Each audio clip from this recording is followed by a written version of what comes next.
इटावा के दादरपुर गांव में कथावाचकों के साथ मारपीट व दुर्व्यवहार का मामला सामने आता है, जिसके बाद पुलिस इसी गांव के 4 लड़कों को अरेस्ट करती है और उनको जेल भेज देती है। फिलहाल मैं उस परिवार के साथ मौजूद हूं जिनका दावा है कि उनका बेटा सिर्फ वहां पर देखने गया था, चूंकि पड़ोस का मामला था, और उसके बाद उसको पुलिस ने जेल भेज दिया। सर, आपके बेटे को अरेस्ट किया है पुलिस ने, क्या पूरा मामला था और क्या वो दोषी है?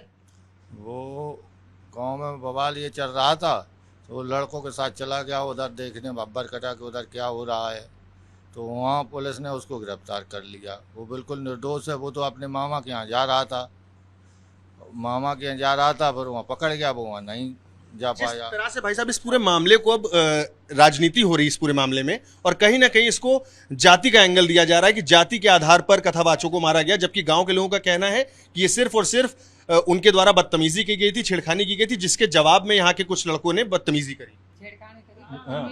छेड़खानी जाति के आधार पर उनको मारा गया था? ना, जाति के आधार पर नहीं मारा गया, बदतमीजी थी या छेड़खानी की है, इसी कारण।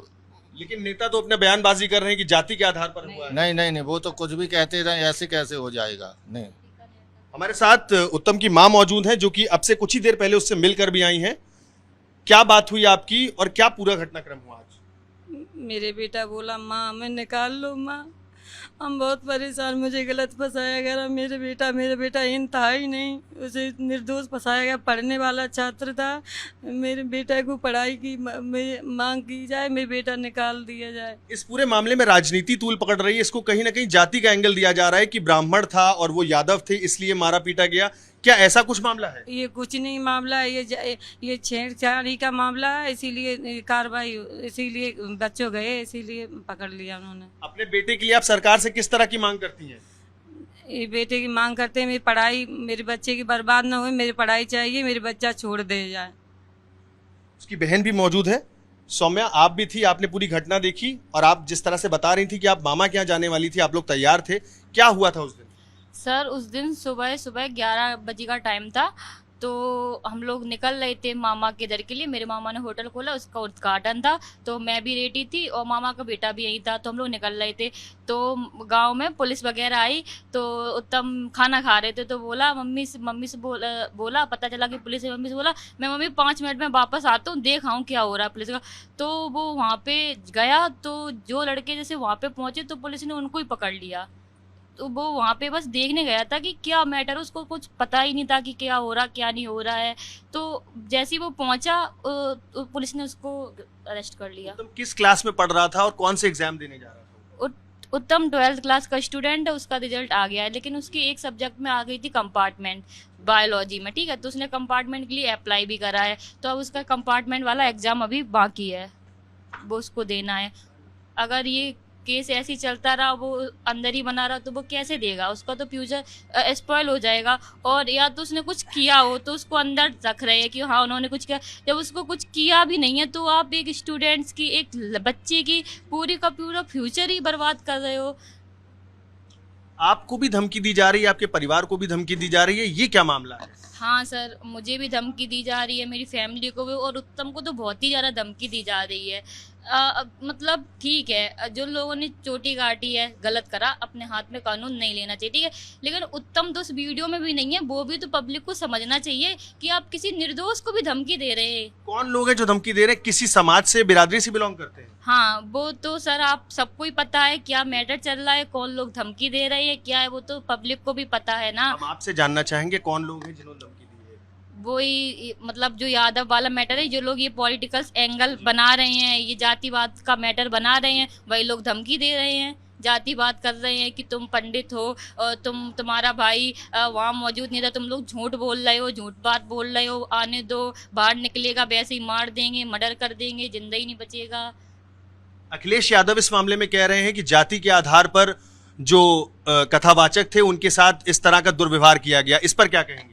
सर, अगर जाति के आधार पर उनको मारा जाता तो उनको हम लोग बुलाते क्यों, उनसे कथा क्यों करवाते? एक दिन की उन्होंने कथा सुनाई भी है, लेकिन वो जो मैटर सामने आया है, तो जब लोगों को वो चीज़, लड़कों को पता चली, तो उनके साथ हाँ बदतमीजी, इन लोगों ने उनके साथ, आंटी के साथ बदतमीजी करी, तो ये मैटर उनको पता चला होगा, तो इसकी वजह से ये सब चीज़ें हो गई हैं। माताजी, आपके परिवार को धमकी मिल रही है, जैसा कि आपकी बेटी बता रही है, और बेटे के लिए भी धमकियां आ रही हैं, क्या कहेंगी इस पर? धमकियां आ रही हैं कि बराबर निकलने दो, तुम्हारे बेटे को जान से मार देंगे। इससे अच्छा तो जेल में रहना इससे तो अच्छा मेरे बच्चा निकलेगा तो बाहर मार देंगे, उससे तो अच्छा है वो इधर ही है, बच्चा मेरा सुरक्षित तो है मेरा बेटा, जो कहीं बाहर आएंगे मार देंगे। कल जिस तरह से प्रदर्शन हुआ है, पुलिस के साथ जो पथराव हुआ है, पुलिस की गाड़ियां तोड़ी गई, इसके बाद क्या आपको लगता है कि दहशत का माहौल है गांव में? बहुत ज्यादा। कल तो इतनी ज्यादा गंदी कंडीशन थी ना, ऐसा मतलब खेतों तक आ गए थे ना ये लोग।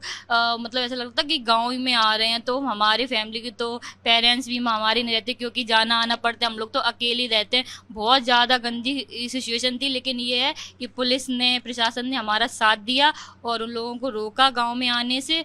उसमें आप लोगों को पता है, पुलिस जब उन्होंने पुलिस को नहीं छोड़ा, सर के ऊपर उन्होंने फायरिंग करी, उनकी गाड़ी, वो तो पूरा वीडियो है कैसे उसकी। क्या अपने आप को असुरक्षित महसूस करती हैं गांव से बाहर निकलने में आप लोग? हाँ, बिल्कुल पूरा गांव कर रहा, ओनली हम लोग नहीं, पूरा गांव अपने आप को, मतलब कोई इंसान गांव से बाहर नहीं जाना चाह रहा है। पूरा गांव ही, मतलब पूरे गांव के ऊपर ये चीज है ना।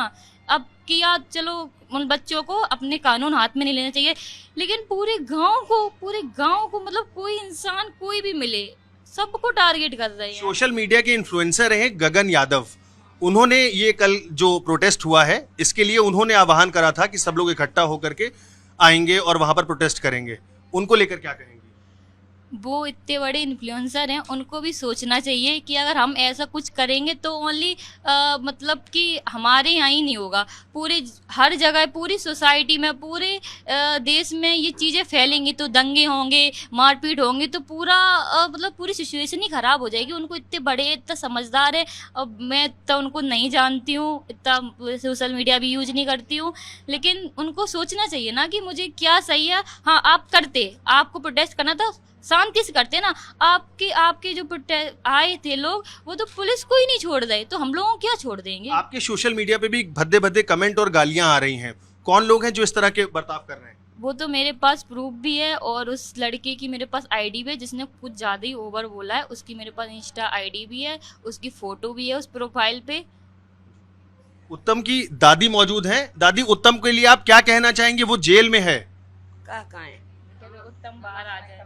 उत्तम? का कहाँ है?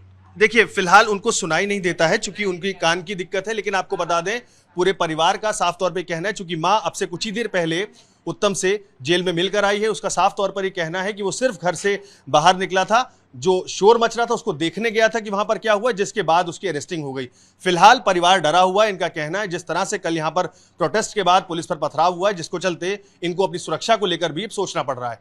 वीडियो जर्नलिस्ट सचिन के साथ Gaurav Trivedi, Republic media network digital.